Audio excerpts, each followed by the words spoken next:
ఈ ఎపిసోడ్ లో వచ్చిన ఎక్స్ కంటెస్టెంట్స్ ఎవరైనా అరే గెలవాలి అనే కసితో ఎవరైనా ఆడారా? ఒక్కళ్ళైనా ఇప్పుడు కింద కమెంట్ బాక్స్ లో కమెంట్ చేసి చెప్పండి. ఒక్కళ్ళైనా మీకు సీరియస్ గా ఆడటానికి వచ్చారు, వీళ్ళు నిజంగా కెప్టెన్సీ రౌండ్ గెలవడానికి వచ్చారు అన్న వాళ్ళు ఒక్కళ్ళైనా ఉన్నారా? ఎవరైనా ఉంటే నాకు కింద కమెంట్ బాక్స్ వేసి చెప్పండి. నాకైతే ఎవరు అనిపించలేదు, లిటరల్లీ ఎవరు అనిపించలేదు. ఫస్ట్ వచ్చిన యావర్ గురించి అక్కడి నుంచి స్టార్ట్ చేద్దాం. యావర్ ఎంట్రీ అయ్యాడు. నాకు తెలిసి యావర్ వచ్చింది కేవలం తనుజ కోసమే ఉన్నట్టుంది. అంటే తనుజాని పటాయించడానికి, తనుజాకి ప్రపోజ్ చేయడానికి, తనుజతో పాటు డాన్స్ ఆడటానికి దీనికోసం వచ్చినట్టున్నాడు తప్ప ఒక గేమ్ మీద ఫోకస్ పెడదాం అని, గేమ్ ఆడదాం దాని మీద ఏమి వచ్చినట్టు లేదు. ఏదో ఊరికే చిల్ అవుతాం వచ్చాం. మనకి పెద్ద ఇప్పుడు కెప్టెన్ గెలిచినా గెలవకపోయినా మనకు వచ్చేది ఊడేది ఏం లేదు. సో నా ఫ్రెండ్ అయిన ఇమాన్యుయల్ గెలిపిద్దాం అన్నట్టే ఆడాడు తప్ప ఎక్కడైనా సీరియస్నెస్ అని కనిపించిందా మీకు? ఎక్కడా లేదనిపించింది నాకైతే. చెప్పాక తనుజ కోసం వచ్చాడు. తనుజ ఫస్ట్ నుంచి అదే గోల్లో ఉన్నాడు. రాగానే నీకు బాయ్ ఫ్రెండ్ ఉన్నాడా? లేనైతే హ్యాపీ ఇప్పుడు నేను పటాయించుకోవచ్చు నేను అని చెప్పేసి ఆమె కోసం పాటలు పాడటం, ఆమె కోసం డాన్స్ కోసం ఒక సాంగ్ అడగటం బిగ్ బాస్ ని. సో ఓన్లీ ఆ అమ్మాయి కోసమే వచ్చాడు. ఆ అమ్మాయిని ఎట్లా అట్లా ఇంప్రెస్ చేసాడు. అట్లానే ఉందన్నమాట ఆయన పరిస్థితి. సో అది యాంగర్ తర్వాత పాపం పాడడానికి బాగా ట్రై చేశాడు అని మనం అప్రిషియేట్ చేయాలి పాడినందుకు. ఎందుకంటే he's not a Telugu guy. So Telugu song ని అంత లిరిక్స్ గుర్తు పెట్టుకొని పాడతాం అనేది ఒక కొంచెం గొప్ప. సో దానికోసం తనుజ కోసం పాడాడు కాబట్టి వాళ్ళు కొంచెం అప్రిషియేట్ చేయాలి. అండ్ ఇంకా టాస్క్ గురించి మాట్లాడుకుందాం. సింపుల్ టాస్క్ అంటే అంత సింపుల్ ఏం కాదు, డెఫినెట్లీ టఫ్ టాస్క్. ఎందుకంటే ఆ పజిల్స్ చూడటానికి ఈజీగా ఉంటాయి తప్ప ఆ పజిల్ పెడతాం చాలా కష్టం. అది కూడా మళ్ళీ ఒకదాని మీద ఒకటి అమర్చడం అనేది ఇంకా పెద్ద టఫ్. వెనకేమైనా బేస్ దాని ఏమంటారు సపోర్ట్ ఏమైనా ఉండుంటే దాని మీద ఒక పెట్టే పజిల్ డిఫరెంట్ ఉంటది. ఇట్లా అసలు బేస్ ఏం లేకుండా డైరెక్ట్ గా ఒకదాని మీద ఒకటి పెట్టే పజిల్ చాలా డిఫరెంట్ ఉంటది. బట్ ఎంత కష్టమైనా ఫోకస్ తో ఆడితే ఈజీ అనిపిస్తుంది. ఆ ఫోకస్ ఎవరికి లేదనిపించింది. సింపుల్ ఎగ్జాంపుల్ ఎక్కడంటే మీరు లైవ్ లో చూస్తే అర్థమైంది. చాలా జోవియల్ గా, చాలా ఫన్నీగా ఎట్లా అయిపోయిందంటే పరిగెత్తేటప్పుడు కూడా చాలా సింపుల్ గా అని ఇమాన్యుయల్ ఆట పట్టిస్తూ అది ఒక డిఫరెంట్ మోడ్ లో, తర్వాత ఆ పజిల్ తర్వాత ఈ లోపల నుంచి ఆ పీసెస్ తీసిన తర్వాత కూడా తన పీస్ ఒకటి తీసుకోవడానికి ట్రై చేయటం, లేకపోతే వాళ్ళతో కంటెస్టెంట్స్ ముచ్చట్లు వేయటం, ఏదో ఒకటి ఫన్ చేయడానికి ట్రై చేస్తూ అది అసలు దాన్ని సీరియస్ గానే తీసుకోలేదు అనిపించింది నాకు. ఈ ఎపిసోడ్ లైక్ ఈ మొత్తం ఇలా ముగ్గురు ఎక్స్ కంటెస్టెంట్స్ ఆడిన తీరు చూస్తే నాకు పాపం అనిపిస్తుంది. ఎవరు చెప్పమంటారా? నాకు బర్నీ గారు కానీ, సుమనన్న గాని, ఇంకొకరు తనూజ గాని, వీళ్ళు చూస్తే పాపం అనిపించింది. ఎందుకంటే వాళ్ళు ఏదో ఉంటది, నెక్స్ట్ లాస్ట్ లోకి ఏదో ఉంటది, ఆ టెన్షన్ ఏదో కష్టం, మళ్ళీ అందరూ వచ్చే వాళ్ళందరూ ఇంతే టఫ్ గా ఆడతారు, ఇంతే ఉంటది అని చెప్పేసి భయంతో మరి ఎందుకో వెళ్ళి అడుక్కున్నారు. నన్ను సెలెక్ట్ చేసుకోండి అని చెప్పేసి. లేదంటే వాళ్ళు కొంచెం చివరి దాకా ఉండుంటే వాళ్ళకి ఈజీగా అయిపోయింది అనిపించింది నాకు. అలానే ఉంది.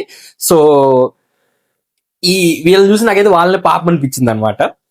నెక్స్ట్ ఆయన ఒక మాట, కొంచెం ఒక పెద్ద లెంతీ డైలాగ్ చెప్పాడు. అది చాలా బాగా నాకు గట్టిగా హార్ట్ టచ్ అయింది అనమాట. ఒకటి ఏంటంటే, ప్రతి టాస్క్ ఒక పంతం, ప్రతిరోజు ఒక ఎమోషన్, అండ్ ప్రతి వీకెండ్ ఒక తీర్పు, ఇవన్నీ ఇచ్చింది ఒక అన్ఫర్గెటబుల్ మెమరీ అనమాట అని చెప్పేసి చాలా బాగా మంచిగా చెప్పాడు.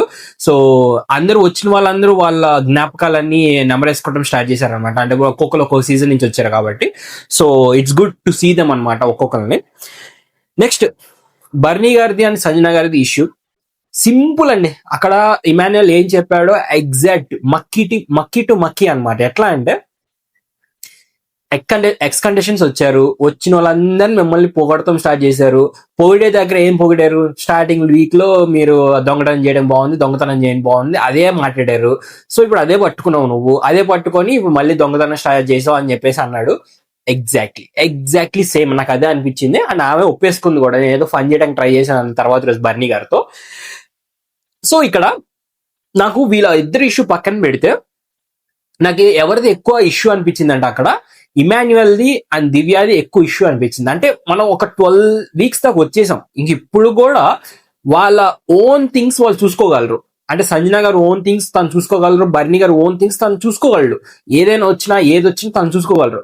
ఇప్పటికీ కూడా వెళ్ళి సంజన గారికి ఏమైనా ఇష్యూ జరిగినా, సంజన గారు ఏమైనా ఇష్యూ చేసినా వెళ్ళి ఇమాన్యుయల్ చెప్పడం, ఇమాన్యుయల్ మధ్య దూరి అమ్మ అట్లా కాదు, ఇట్లా కాదు, అట్లా కాదు అని దాన్ని మళ్ళీ ఇలా సంధాయించడం నాకు ఎందుకో అంటే ఇన్ని 12 వీక్స్ అయిన తర్వాత ఇది నాకు నచ్చలేదు అనిపించింది. నాకైతే నా పర్సనల్ గా అయితే నచ్చలేదు.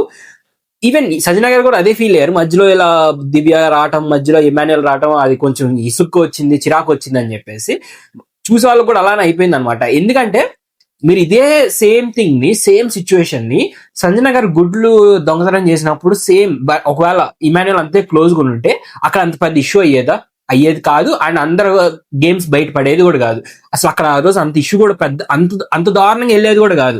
ఖచ్చితంగా ఇమాన్యుయల్ వెళ్ళి అమ్మా ఇచ్చేయమ్మా, ఎందుకమ్మా మనకి ఇది అంతా, మళ్ళీ వీకెండ్ లో సార్ తిడతారమ్మా, అదే అమ్మా ఇదమ్మా అని. అవునా ఇమాన్యుయల్, సరే సరే అని చెప్పేసి ఇచ్చేసేది. అందరితో కేల్కతం దుకాన్ బంద్ అనమాట. అక్కడ పెద్ద ఇది జరిగేది ఏం కాదు, ఎక్కువ ఇష్యూ కూడా అయ్యేది కాదు. అక్కడ సంజన గారు తన ఓన్ స్టాండ్ తీసుకొని, తన ఇండివిజువాలిటీ చూపించుకొని తను ఆడారు కాబట్టి ఆ టైంలో అందరు దాన్ని ఇంకా పొగుడుతున్నారు. ఇంకా అందరి గేమ్స్ బయట పెట్టింది సంజన గారే అని చెప్పేసి ఇప్పటికీ ఒక నేమ్, ఒక రిమార్క్ పెట్టుకుని వెళ్తున్నారు బయటికి వెళ్తే మాత్రం.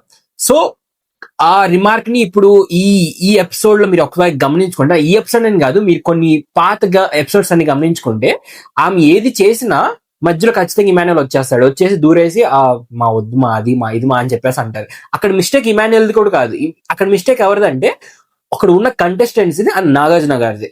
నాగార్జున గారు ప్రతి వీకెండ్ లో సంజన గారు ఏది చేసినా మాన్యుయల్ చెప్పు మీ అమ్మగారు ఏం చేశారో అని చెప్పేసి ఆయన లేపటం, ప్రతిసారి కంటెస్టెంట్స్ అందరికి ఏదో ఇష్యూ రాగానే వెళ్ళి ఇమాన్యుయల్కి చెప్పుకోవటం, ఇమాన్యుయల్ అది తీర్చడం. సో ఇదంతా మిస్టేక్ ఎక్కువ ఉంది ఆ కంటెస్టెంట్స్ అండ్ నాగార్జున గారిదే మెయిన్ ఇంపార్టెంట్, ఎక్కువ మిస్టేక్ ఉంది. ఇక్కడ ఇమాన్యుయల్ మిస్టేక్ లేదు కానీ, బట్ ఇమాన్యుయల్కి ఇప్పటికైనా తెలియాలి, అది ఇంకా సంజన గారి ఇష్యూ తన గేమ్ తను ఆడుకుంటారు, ఇంక వదిలేయాలి, ఇంక మనకు సంబంధం లేదు అని చెప్పేసి వదిలేసి ఉంటే చాలా బాగుండేది అనిపించింది.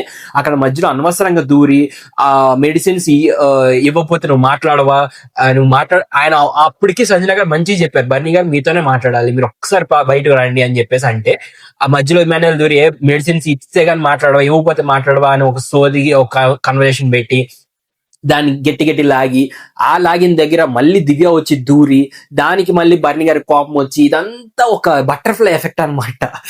ఒక చిన్న ఇష్యూకి ఒక పెద్ద బటర్ఫ్లై ఎఫెక్ట్ ఎలా ఉంటుంది అంటే ఎలా ఉంటుంది అనమాట. సో దివ్యది కూడా పెద్ద మిస్టేక్ ఉంది. దివ్య గారు ఇంకా ఆపేయాలి, బర్నీ గారి విషయం బర్నీ గారు చూసుకుంటారు అని ఈవెన్ బర్నీ గారే 100 సార్లు చెప్పారు, నీకు హే అంటాం ఆపు అని, నువ్వు మధ్య దూరటం ఆపని అని ఇన్నిసార్లు చెప్పినా కూడా మీరు మళ్ళీ బర్నీ గారి మీద కేరింగ్ అని చెప్పి అదని చెప్పి ఇదని చెప్పి మళ్ళీ ఆ బర్నీ గారి విషయంలో దూరితే మీరే తప్పుడోళ్ళు అవుతారు. అండ్ బయట జనాలకు కూడా మీరే తప్పుడులా కనపడతారు. ఇప్పుడు కూడా అలానే కనపడుతున్నారు దివ్య గారి తప్పులాగే అని చెప్పేసి. సో అది ఆపితే బెస్ట్. అండ్ అక్కడ చాలా ఫన్నీగా ట్రై చేయాలనుకున్నారు, ఎందుకంటే వాళ్ళిద్దరికి మధ్యలో చాలా మంచి ర్యాపో ఉంది బర్నీ గారికి కానీ సంజన గారికి ఈ రీసెంట్ టైంలో. ఎందుకంటే వాళ్ళు కూర్చొని మాట్లాడటం కానీ, ఫన్ చేయడం కానీ, పొద్దున్నే మీరు ఒక అన్సింగ్ వీడియో చూస్తే వాళ్ళిద్దరు డాన్స్ చేసేటప్పుడు, లేకపోతే ఈ బర్నీ గారు ఇమిటేట్ చేస్తారు అందరినీ, ఒక్కొక్కరు వాకింగ్ స్టైల్ అని చెప్పేసి అలా. సో వాళ్ళిద్దరి మధ్య బాగా ర్యాపో బిల్డ్ అవుతా స్టార్ట్ చేసింది అనమాట. వాళ్ళిద్దరు మాట్లాడుకున్నప్పుడు ఎలా అయిపోయిందంటే, ఒక పెద్ద వ్యక్తులు కూర్చొని మాట్లాడుకుంటారు చూడండి, లైక్ పల్లెటూరులో ఒక చెట్టు కింద కొన్ని ఉంటాయి రచ్చబండ టైప్ లో, అలా కూర్చొని వాళ్ళందరూ ఈవినింగ్ టైప్ పూట ఒక్కొక్కరి గురించి మాట్లాడుకుంటారు. అది ఆ ఊర్లో మన అది చేయకుండా ఉండాల్సిందిరా, అరే ఇది మన కాంతారావు ఉన్నారు చూడండి, వాడు ఇలా అయిపోయాడు రా అని అంటారు చూడండి, అట్లా మాట్లాడుకుంటారు అనమాట వాళ్ళిద్దరు కూర్చొని. చూడటానికి అంటే కలిసిపోయారు చాలా రోజులు, అంటే వాళ్ళిద్దరు చాలా వరకు చూసుకుంటే ఎనిమిటీతోనే ఉన్నారు, వాళ్ళ ఇద్దరికి డిషం అన్నట్లాగే ఉన్నారు. చాలా రోజుల తర్వాత ఇప్పుడు మంచి కూర్చొని మాట్లాడుకోవడం, అంటే పేషెన్స్ ఎక్కువ ఉన్నాయి అని తెలుసుకుంటున్నారు, అంటే వీత వాళ్ళకి ఎక్కువ పేషెన్స్ లేదని కూడా మాట్లాడుకున్నారు. వాళ్ళు మాట్లాడుకున్న నాకు రెండు అనిపించినాయి. ఒకటి బర్నీ గారిది అదేనంటారు సహనం అనమాట. ఎట్లా అయిపోయిందంటే, ఇప్పుడు ఎవరు వచ్చి నా బిఎడ్ బాగుంది అని చెప్పి బర్నీ గారిని అంటే, పక్కన నుంచి తనుజ వచ్చేసరికి అది కలర్ వేసారులే ఆయన అది ఇది అని చెప్పేసి అంది కదా. అక్కడ ఆయన కోపం వచ్చింది బర్నీ గారికి. వచ్చినప్పుడు ఏం చేయాలి, కోపం చూపియాలి, లేకపోతే అది ఎవరు వెళ్ళిపోయిన తర్వాత అయినా కనీసం మాట్లాడాలి దాని గురించి. ఇదే బర్నీ గారు ల్యాక్ అవుతుంది. బర్నీ గారు తనకి తాను, దివ్య 100 సార్లు చెప్పింది, బర్నీ గారు తనకి తాను స్టాండ్ తీసుకోవటం ఇంతవరకు చేయలేదు. ఎప్పుడు చూసినా వేరే వాళ్ళ గురించి స్టాండ్ తీసుకోవటమో, లేకపోతే ఎక్కడ పెద్ద ఇష్యూ జరిగితే అక్కడికి వెళ్ళి స్టాండ్ తీసుకోవడం జరిగింది తప్ప ఆయన గురించి ఆయన ఒక మంచి స్టాండ్ తీసుకోవడం ఇంతవరకు ఈ ఎపిసోడ్ ఈ మొత్తం సీజన్ లో ఎక్కడ జరగలేదు. సేమ్ అదే ప్రాబ్లం. ఒకవేళ నీకు తనుజ గారు మిమ్మల్ని అలా అనుంటే ఖచ్చితంగా తర్వాత అయినా వెళ్ళి మాట్లాడాల్సింది, లేకపోతే అక్కడికక్కడ గట్టిగా స్టాండ్ తీసుకోవాల్సిందే. తనుజ అలా అనబాక నాకు ఇష్టం లేదని చెప్పేసి ఆ స్టాండ్ మిస్ అవుతుంది బర్నీ గారిలో. ఆ ఫైర్ మిస్ అవుతుంది. ఆ ఫైర్ ఇంకా బయటికి తీయడానికి ఇంకా ఆయన ఎందుకు అంత టైం పడుతుంది, ఎందుకు ఆ మంచితనం ఆయన ముసుగేసుకొని ఇంకా ఎందుకు అలా ఉన్నాడో నాకు అర్థం కావట్లేదు. ఆయన ఇప్పటికే సంజన గారి టైంలో కూడా అన్నారు ఏమని, మంచితనం అంటే ఎంతసేపు మంచితనంగా యాక్ట్ చేయగలం, ఎంతవరకు మంచితనం ఉండగలం, యాక్ట్ చేయడం అనలేదులే, ఎంతవరకు మంచిగా ఉండగలం, కొన్నిసార్లు వచ్చేస్తుంది బర్స్ట్ అవుట్ అవుతాం అని చెప్పి. ఆ బర్స్ట్ అవుట్ అవ్వటం మాకు కావాల్సిందని చెప్తున్నారు అందరూ. బట్ ఆయన ఇంకా ఎందుకు అలా దాచిపెట్టుకుని ఉంటున్నారో మరి నాకు అర్థం కావట్లేదు. నెక్స్ట్ సంజన గారు రీతు గురించి మాట్లాడతాం. అక్కడ కొంచెం సెన్స్ అనిపించింది. ఎట్లా అంటే రీతు గురించి మాట్లాడేటప్పుడు తను ఒక మాట అంటది, గట్టి గట్టిగా అరిచేస్తుంది. నేను వెళ్ళి ఇప్పుడు మాట్లాడడానికి ట్రై చేస్తే నా స్పేస్ నాకు ఇవ్వండి అనిద్ది. సార్ స్పేస్ ఇచ్చినప్పుడు కామ్గా ఉంటుందా అంటే తర్వాత వెళ్ళి మాట్లాడితే అది అయిపోయిన సిచ్యువేషన్ కాదు, వదిలేసింది దాని గురించి అని అంటది. అప్పుడు మిస్టేక్ ఎవరిది, ఎవరు తప్పులో అవుతారు అని చెప్పేసి ఒక మంచి లాజిక్ పాయింట్ పెట్టింది అనమాట అక్కడ. సో అక్కడ రీతు చేసేదే అది. ప్రతిసారి ఒక సిచ్యువేషన్ వచ్చినప్పుడు గట్టిగా అరిసేసి ఒక నింద వేసేసేది ఒకళ్ళ మీద, తర్వాత కామ్గా ఏడుస్తూ కూర్చుంది. ఏడ్చినప్పుడు వాళ్ళు వెళ్ళి ఆ క్లారిఫికేషన్ ఇచ్చుకోవడానికి వెళ్తున్నప్పుడు నాకు స్పేస్ కావాలి, ఐ వాంట్ మై స్పేస్ అని చెప్పేసి వెళ్ళిపోతుంది అక్కడి నుంచి. డెమోన్ విషయంలో ఇదే జరుగుతుంది, సంజన గారి విషయంలో ఇదే జరుగుతుంది. మేబీ కళ్యాణ్ విషయంలో అంత పెద్ద ఇష్యూ ఏం జరగలేదు వాళ్ళిద్దరి మధ్య. బట్ ఇంకా అంతే, వాళ్ళిద్దరే మెయిన్ కాబట్టి, రీతుతో ఎక్కువ ఉన్న ఎనిమిటీ ఎక్కువ ఉంది కాబట్టి వాళ్ళిద్దరి విషయంలో ఇదే జరుగుతుంది. సో రీతు తప్పు చాలా తక్కువ కనపడటానికి రీజన్ కూడా ఇదే అనమాట. రీతు చేసే ఆ సిచ్యువేషన్ తగ్గట్టుగా ఆ యాక్ట్ చేయడమే ఆ రీతుకి ఎక్కువ మైనస్ పాయింట్ లేకుండా చాలా ప్లస్ పాయింట్లు బయటపడిపోతుంది. మిగతా వాళ్ళందరూ ఎక్కువ మైనస్ పాయింట్లు ఉండడానికి కూడా ఇదే రీజన్. నెక్స్ట్ శోభిత గారి ఎంట్రీ. సో నైస్, చాలా బాగా మంచిగా శారీ కట్టుకొని వచ్చారు. టాస్క్ గురించి మాట్లాడుకుందాం, ఎందుకంటే ఎక్కువ కంటెంట్ లేదు కాబట్టి, ఆమె మాట్లాడింది కానీ ఏమి ఎక్కువ కంటెంట్ లేదు కాబట్టి డైరెక్ట్ గా టాస్క్ లోకి వెళ్ళిపోదాం. దివ్యతో టాస్క్ పెట్టుకున్న అక్కడే నాకు బాగా నచ్చింది శోభిత గారు బాగా నచ్చడానికి కారణం దివ్యని సెలెక్ట్ చేసుకోవటమే. ఎందుకంటే అక్కడ ఒకవేళ రీతుని సెలెక్ట్ చేసుకున్నా లేకపోతే సంజన గారిని సెలెక్ట్ చేసుకున్నా ఖచ్చితంగా ఓడిపోయేవాళ్ళు. రీజన్ ఏంటి అంటే రీతుకి ఎక్కువ మ్యాథ్స్ ఆ బ్రెయిన్ పెట్టే ఎక్కువ శక్తి ఎక్కువ లేదు. సో ఖచ్చితంగా వెళ్ళటంలో ఫాస్ట్ గా వెళ్ళిద్ది, ఆ నంబర్స్ పెడతంలో ఫాస్ట్ గానే పెట్టిద్ది. కానీ ఆ 23 అనే పెట్టే ఆ ఈక్వేషన్ లో ఖచ్చితంగా ఫెయిల్ అవుతుంది నాకు అనిపించింది. సెకండ్, సంజన గారు స్లోగా వెళ్తారేమో, స్లోగా ఉంటారేమో ఆ నంబర్స్ పెట్టే దాంట్లో. సో ఆమెకి డిఫికల్ట్గా ఉండిద్దేమో అనిపించింది. సో ఈ రెండు క్యాలిక్యులేట్ చేసుకుంటే ఆ అమ్మాయి ఈజీగా రీతునో లేకపోతే సంజన గారినో ఎవరినో ఒకరు ఎంచుకోవచ్చు. బట్ తెలివిగా ఆ గట్స్ తో ధైర్యంతో వెళ్ళి దివ్యాన్ని ఎంచుకోవడం అనేది హ్యాట్స్ ఆఫ్ చెప్పాలి ముందు శోభిత గారికి. బట్ మంచిగా ఆడారా అంటే నాకేమంత అనిపించలేదు. ఎందుకంటే ఆమె కూడా మరీ స్టార్టింగ్ లో మీరు చూసుకుంటే దివ్య కన్నా ఫాస్ట్ గా వెళ్ళిపోయింది తను. సో మనం ఏమనుకుంటాం, నంబర్స్ అన్ని ఫస్ట్ పెట్టేసేది శోభిత గారు పెడతారు, తర్వాత అక్కడ కొంచెం జంబ్లింగ్ కొంచెం టైం పడుతుంది శోభితకి కొంచెం అవన్నీ సెట్ చేసుకోవడానికి అనుకుందాం. బట్ అక్కడ దివ్య ఫాస్ట్ పెట్టేసింది నంబర్లన్నీ, ఇంకా ఒక నంబర్ ఇంకా మిగిలి ఉంది శోభితకి పెడతానికి. సో అక్కడ నాకు అనిపించింది వీళ్ళు ఇంత స్లోగా ఆడుతున్నారు, ఇంత జోబియల్ గా ఆడుతున్నారు అనిపించింది నాకైతే. అక్కడ ఉన్న కండిషన్స్ ఖచ్చితంగా చాలా డిఫికల్ట్ గా ఆడతారు, ఎందుకంటే వాళ్ళకి ఇది లాస్ట్ కెప్టెన్సీ కాబట్టి మొత్తం ఇచ్చి పడేస్తారు, వాళ్ళకు ఉన్న ఎఫర్ట్స్ అన్ని పెట్టేస్తారు దాని మీద. బట్ వచ్చిన వాళ్ళు ఆ కసి కానీ ఆ ఫైటింగ్ స్పిరిట్ కానీ నాకు ఓన్లీ మానస్ దగ్గర కనపడింది, అండ్ తర్వాత గౌతమ్ దగ్గర కనపడింది, వీళ్ళ దగ్గర కనపడింది తప్ప ఇంకెవరి దగ్గర అంత మంచి ఫైటింగ్ స్పిరిట్ ఎక్కడ కనపడలేదు నాకు అనిపించింది. తర్వాత ఇంకా ఆ మ్యాక్స్ పెట్టే దగ్గర అయితే ఖచ్చితంగా దివ్యాన్ని గెలిచేసింది ఆటోమేటిక్, ఎందుకంటే she's very very clever on that. ఆ మ్యాక్స్ దాంట్లో కానీ ఏదైనా ఈ బ్రెయిన్ పెట్టే టాస్క్ లో అయితే ఖచ్చితంగా దివ్య ఈజ్ గ్రేట్ అనమాట ఆ విషయాల్లో, దానిలో అసలు no doubts at all. So బాగా ఆడింది దివ్య, చాలా చాలా బాగా ఆడింది. శోభిత ఖచ్చితంగా కన్ఫ్యూజ్ అయిపోయింది. అండ్ అక్కడ Kalyan and demon and Emmanuel గారు చెప్తున్నట్టే 2 నంబర్లు మార్చుంటే ఈజీ విన్ అయిపోయేది శోభిత, చాలా చాలా ఈజీగా విన్ అయిపోయేది. ఓన్లీ ఆ నంబర్ తీసుకొచ్చి ఏడకి 7 తీసుకొచ్చి ఆడిపెట్టేసి అయిపోయేది, సింపుల్ గెలిచేసేది అనమాట. సో అది మిస్ చేసుకుంది ఛాన్స్ శోభిత గారు. ఇంకా నెక్స్ట్ కథ వేరుంటది, సోహెల్ గారు ఎంట్రీ అనమాట. నాకు భలే ఇష్టం. ఈయన ఎలా ఉంటది అంటే హౌస్ మొత్తం యాక్టివ్ అయిపోతుంది అనమాట, ఈయన వస్తే గానీ లేకపోతే ఈయన ఉంటే గానీ అంత యాక్టివేట్ చేస్తాడు అనమాట హౌస్ మొత్తాన్ని, ఆ జోక్స్ తో గానీ ఆ ఎనర్జీతో గానీ చరిస్మా ఉంటుంది చూడండి, అది బాగా ఉంటుంది అనమాట సోహెల్ లో. సో అంతే విధంగా వచ్చారు, ఫుల్ ఆన్ ఎంటర్టైన్ చేశారు. అండ్ చికెన్, కాఫీ అండ్ పాలు వాళ్ళకి ఏం కావాలో అది తెచ్చుకున్నారు. నాకు అక్కడ మధ్యలో తనీసా ఒక డైలాగ్ అయింది అనమాట, అరే ఇలాంటి ఆప్షన్ ఉంటే మనం వచ్చిన వాళ్ళందరితో ఏదో తెప్పించుకోవాలి కదా అని చెప్పేసి. సో అంటే ఆయన కోసం అయితే బిగ్ బాస్ చేస్తాడు ఖచ్చితంగా. సో అలా చేసాడు అనమాట. చాలా ఫన్ ఉంది, నాకైతే బాగా నచ్చింది ఆ ఫన్. ఆ ఎపిసోడ్ లాస్ట్ కొంచెం ఎండింగ్ మాత్రం సోహెల్ గారితో. అండ్ టాస్క్ గురించి వస్తే, మీరు నిజంగా చెప్పండి, సోహెల్ టాస్క్ మాస్టర్. అసలు ఆయన ఎట్లా ఆడతాడంటే మనం అందరం ఆ 4th సీజన్ లో అందరం చూసాం. నిజంగా టాస్క్ ఓడిపోయాడు అంటే మీరు నమ్ముతారు? ఒక మాట చెప్పండి. నాకెందుకో మినిమం ఇంతమంది ఉండాలి టాస్క్ లో, అంటే మినిమం 5 మెంబర్స్ ఖచ్చితంగా, 4 మెంబర్స్ ఖచ్చితంగా ఉండాలి ఆ కెప్టెన్సీ రౌండ్ లో, లాస్ట్ రౌండ్ లో. అందుకనే ఓడిపోయాడు అని అనిపించింది నాకైతే. అంటే కావాలని చెప్పి పంపించారేమో బిగ్ బాస్ అనిపించింది నాకైతే. నాకు అనిపించింది పర్సనల్ గా.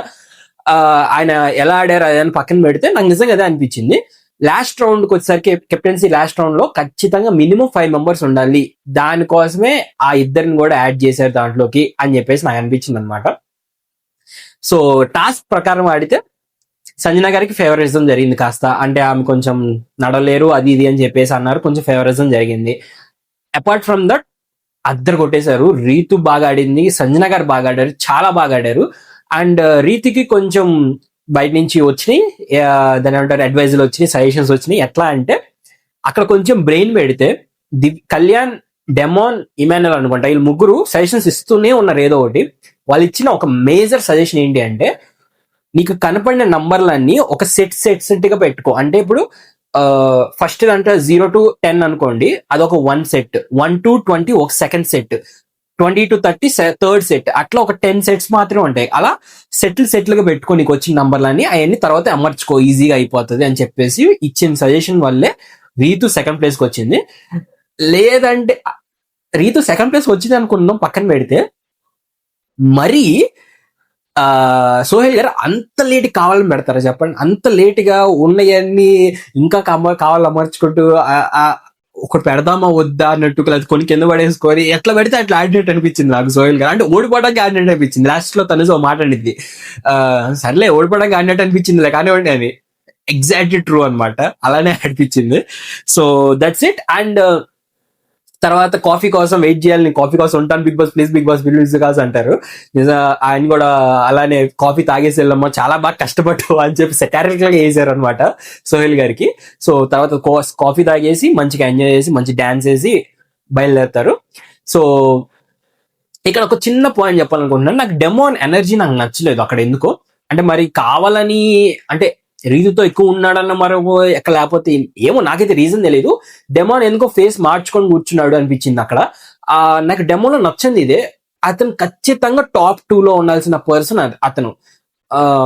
నిజంగా చెప్పాలంటే, ఎందుకంటే టాస్క్లు బాగా ఆడతాడు, మంచి డాన్సర్, ఆర్గ్యుమెంట్స్ మంచి ఆర్గ్యుమెంట్స్ పెడతాడు, అన్నిట్లో ముందుంటాడు, అన్నిట్లో ఉన్నాడు. ఒక్క ఇలాంటి ఎనర్జీ పెట్టుకోవడం తప్ప, అంటే గేమ్ లో ఉంటేనే ఎనర్జీ చూపిస్తారు తప్ప మిగతా టైంలో అంత ఫేస్ మార్చుకొని ఏదో కోల్పోయిన వాళ్ళలాగా పెట్టేసి కూర్చొని ఉంటాడు, లేకపోతే ఏదో ఆలోచిస్తాడు, లేకపోతే ఆ జెలసీ బయట పెట్టేస్తాడు, ఇవన్నీ ఉన్నాయి. సో అది నాకు ఒక్కటే మైనస్ పాయింట్ డెమాన్ లో. లేదంటే he's very very top person అనమాట, టాప్ కంటెస్టెంట్ అసలు. సో అది కొంచెం నాకు లాస్ట్ అనిపించింది. అందుకని సోహెల్ గారు కూడా అన్నారు అనమాట, ఏమని, డెమాన్ ఇప్పటికైనా మాట్లాడు, ఏదో ఒకటి మాట్లాడరా బాబు అని చెప్పేసి. So that's it. అదొకటి కొంచెం డెమాన్ మార్చుకుంటే ఇంకా మార్చుకునేది ఏముంది, ఇంకా 12th వీక్ వచ్చేసాం, ఇంకా 3 వారాలే. So that's it for today guys. నేను ఏమైనా రాంగ్ చెప్పినా ఆర్ ఏమన్నా మిస్ అయినా కమెంట్ బాక్స్ లో కమెంట్ చేసి చెప్పండి. Thank you so much. Sunny signing off.